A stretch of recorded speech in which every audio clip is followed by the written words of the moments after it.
تو دنیا کو یہ تاثر دیا جاتا ہے کہ اسلام کے دامن میں شاید عورتوں کا تحفظ اور حقوق کا کوئی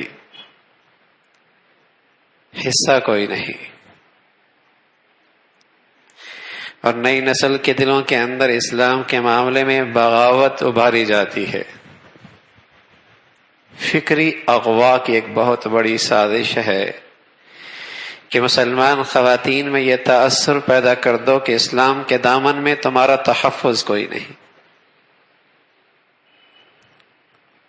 سڑکوں پر، روڈوں پر، ایوانوں پر، ٹی وی کی اسکرینوں پر وہ اپنے مردوں پہ ایسی برس رہی ہوتی ہیں کہ تصور بھی نہیں ہوتا کہ یہ بھی مسلمان کی خواتین ہیں،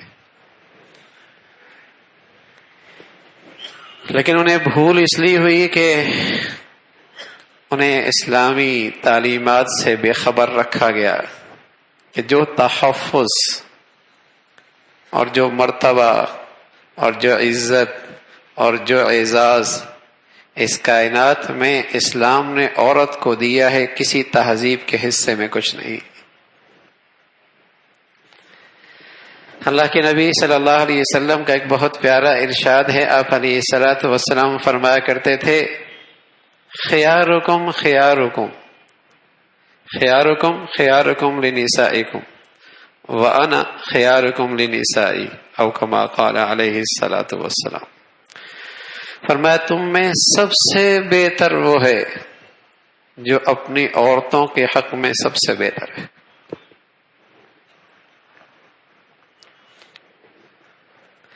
اللہ کے نبی صلی اللہ علیہ وسلم کا یہ ارشاد دیکھیے اور دنیا کی موجودہ تہذیبوں کا حال دیکھیے۔ پھر فرمایا میں تم میں اپنی بیویوں کے حق میں سب سے بہتر ہوں۔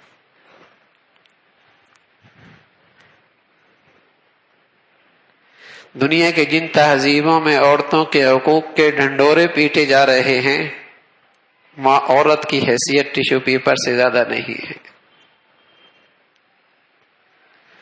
وہاں اگر عورت بیوی کی شکل میں ہے تو اس کا کیا حال ہے، اور ماں کی شکل میں ہے تو جسے کہیں کہ ان کے لیے الگ گھر بنا دیے گئے۔ باپ کے بیٹے کے پاس اپنے ماں کے لیے وقت کوئی نہیں۔ بیٹی ہے تو وہ اپنی باپ کی شفقت سے محروم ہے، ماں ہے تو اپنے بیٹے کی خدمت سے محروم ہے، اور بیوی ہے تو اپنے شوہر کی توجہ سے محروم۔